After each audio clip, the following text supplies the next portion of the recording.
एक आप लोग एक दावा करते हैं कि कुरान में कोई भी चेंजेस नहीं आए हैं since it was originated right 55th century या 6th सेंचुरी में। I am not very sure कि कौन सी डेट है, हम कौन सा ओरिजिनेशन का लफ्ज नहीं सेंचुरी। बोलते हैं, रिवील्ड का लफ्ज बोलते हैं जी।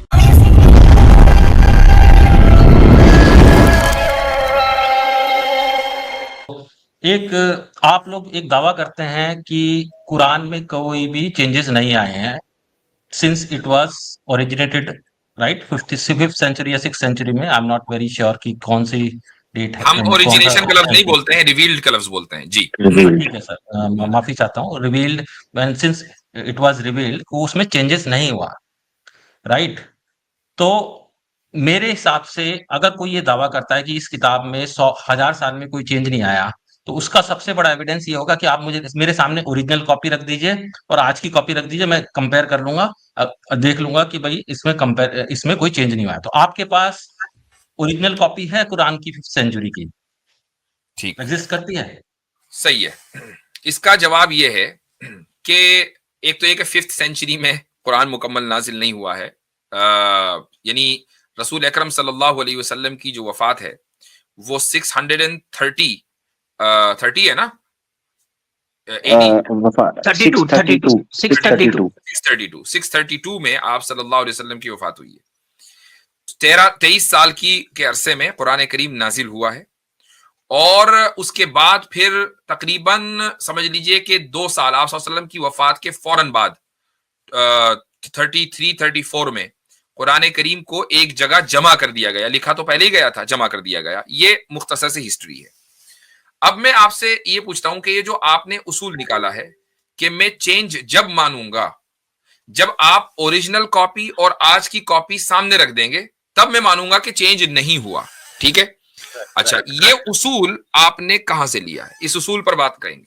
ये बेसिक है ना, आपने कहा चेंज नहीं हुआ है तो मुझे ओरिजिनल कॉपी देखनी पड़ेगी, ये नहीं देखनी नहीं नहीं पड़ेगी। नहीं, ये आपने बेसिक ठीक है, उसूल नहीं है। मैं मान ये लूंगा। बेसिक, यही तो मैं कह रहा हूं, ये बेसिक उसूल नहीं है। फिर क्या है? बेसिक उसूल ये उस वक्त है कि अगर आपके सामने ओरिजिनल कॉपी हो किसी भी मैन्यूस्क्रिप्ट की, कोई ओरिजिनल मैन्यूस्क्रिप्ट हो हाँ, और उसके बाद प्रिंटेड वर्जन हो और आप उससे चेंज साबित कर दें, ये कहें कि ये रहा चेंज, अब ये उसूल सही होगा। लेकिन चेंज न होने का ये उसूल नहीं है, ये चेंज होने का उसूल है। That's the point you need to understand. हाँ, ठीक है, लेकिन ओरिजिनल कॉपी तो एग्जिस्ट अब अब करती है। अब अब देखें, चेंज न होने का दावा हमारा है। आप उस पर यह हम्म, दलील नहीं दिखा पूछ सकते कि भाई ओरिजिनल कॉपी और जो मौजूदा कॉपी है वो दोनों कंपेयर करके दिखाओ। नहीं, अगर आप ये कहेंगे कि चेंज हुआ है, तो अब हम आपसे पूछेंगे कि तुम ओरिजिनल कॉपी और आज की कॉपी में दिखाओ कंपेयर करके और बताओ कि किधर चेंज हुआ है। ठीक है, मैं कंपेयर पहले करूंगा, मुझे आप, ओरिजिनल कॉपी दीजिए तो। कमाल है, हमारा ये दावा ही नहीं है भाई। जो दावा आपका है उसके ऊपर पहले एग्जामिन होगा ना। जी बिल्कुल। और दूसरा ये है, वही ये तो, भाई को आपने ये कोई समझना है, बुद्धि मेरी पटनी मेरी। एक मिनट, सॉरी एक मिनट भाई, आपने एक चीज हाँ, समझनी है नॉन मोमिन भाई, कि आपने 2-3 सवाल जो स्टार्ट में भी किया, बेसिकली स्ट्रॉ मैनिंग कर रहे हैं जो मुस्लिम उम्मा का क्लेम अपने सेहत के बारे में, हाँ अपनी वेरिफिकेशन के बारे में, उसूल जिसको कहते हैं इंटरनल क्रिटिसिज्म, जो कि बेसिक उसूल वो है ही नहीं है, जो पैरामीटर्स ही नहीं है, आप उसके ऊपर परख रहे हैं। मिसाल के तौर पर कुरान की कंपाइलेशन में हम मेमोराइज करने को बेसिक चीज समझते हैं, हिफज करना।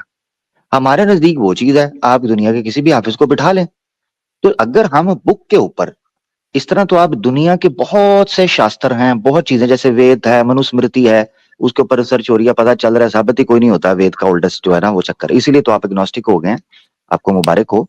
इंशाल्लाह इस्लाम को पढ़ेंगे तो आप वापस आ जाएंगे, इंशाल्लाह घर वापसी हो जाएगी। तो मकसद कहने का ये है कि जो उसूल हम पेश करते हैं या जो हमने इंटरनल क्रिटिसिज्म के लिए वेरिफिकेशन का पेश किया हुआ है, उसके मुताबिक अगर आप जज करना चाहते हैं तो ठीक है। अदरवाइज एक ऑप्शन रहेगी, आप अपनी मर्जी के मुताबिक साबित करना चाहते हैं तो पहले आपको अपने फंडामेंटल्स को सिद्ध करना होगा कि आप जो उसूल पेश कर रहे हैं क्या वही मेयार दुनिया में चलता है जैसे हजरत ने रखा।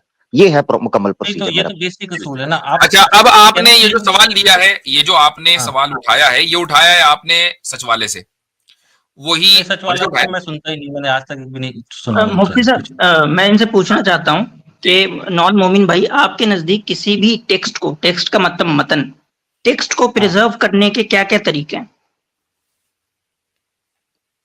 प्रिजर्व करने के तरीके तो कुछ भी हो सकते हैं। टेक्स्ट का मसलन मतलब यहाँ पे समझ रहे हैं, टेक्स्ट का मतलब मैं जो वर्ड यूज किया हूँ टेक्स्ट, इसका मतलब समझ रहे हैं आप?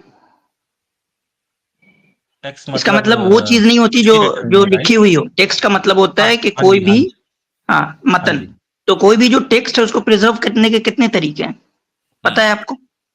अब ये तो मुझे नहीं पता कितने तरीके हैं, आप अब बताइए। देखें, आपको पता नहीं और ये सिर्फ एक तरीका लेकर आ गए आप।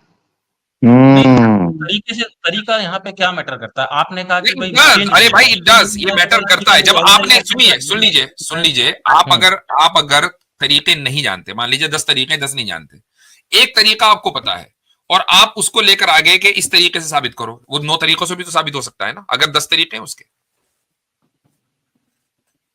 आप बताइए आपका कौन सा तरीका है, आपका कौन सा पैरामीटर है कि आप बोल रहे हैं कि ये चेंज नहीं हुआ है? आपका कौन सा पैरामीटर है? जी आसिम भाई। तो अभी आमिर भाई ने कहा, नूर मोमिन भाई, कि एक तरीका तो ये है कि आप लिख के किसी चीज को प्रिजर्व करते हैं, जो कि एंशिएंट हिस्ट्री के अंदर that was not the good method to write down something to preserve, क्योंकि उसमें बहुत सारी दिक्कतें आएंगी और डिटेल में मैं अभी नहीं जा सकता।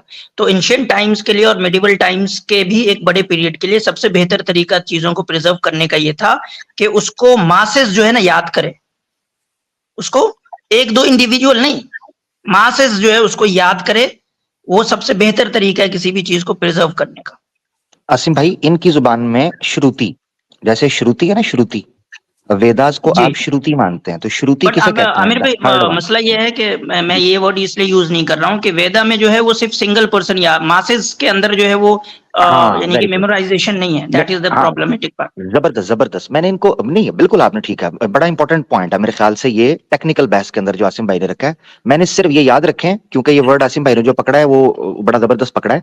मैं सिर्फ इनको समझाने के लिए कह रहा हूं कि जैसे श्रुतिज के बारे में ये क्लेम किया जाता है, मगर आसिम भाई ने जो बात की कि मैसेज को प्रिजर्व करने के लिए ऑब्वियसली मैसेज चाहिए होते हैं। जी अपना नॉन मोमेंट भाई, ठीक है, ये क्लियर हो गया? हाँ, ये क्लियर हो गया जी।